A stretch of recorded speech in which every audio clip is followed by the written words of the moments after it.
Bom, en verdad, me queremos começar na base. E a base está escucha o cliente, não? Escucha aqui com a tendência do mercado turístico, mirando que o turismo concubai, concubim, com diversificação da economia, mas turismo lo que é de pilar econômico para nos isla.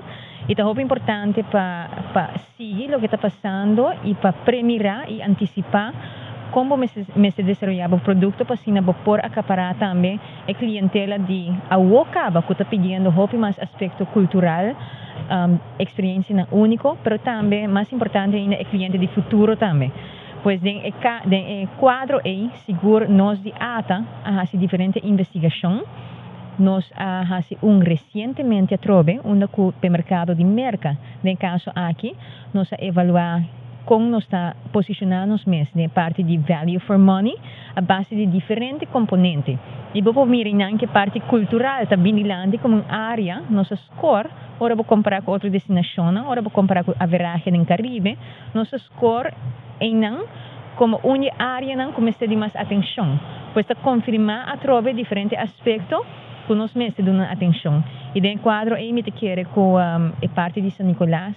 Obviamente é ponto de enfoque muito importante para nós, algo que seguro como ata da prioridade da agenda em diferentes aspectos e não seguro ata é parte de comunicação.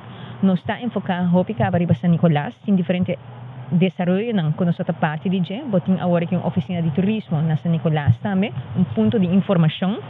Botin diferente folheto que agora desarrollar, diferente maneira não que nós está fazendo para enfocar riba San Nicolas. Pero mais desarrollo tem e mais o produto desarrollar, seguro, mais nós temos de comunicar e mais melhor nós provende nos aspecto cultural de Aruba, para meio de, por exemplo, San Nicolas, que tem todo requisito para por desarrollar de uma maneira bonita também e de uma maneira para oferecer ao consumidor também uma experiência autêntica.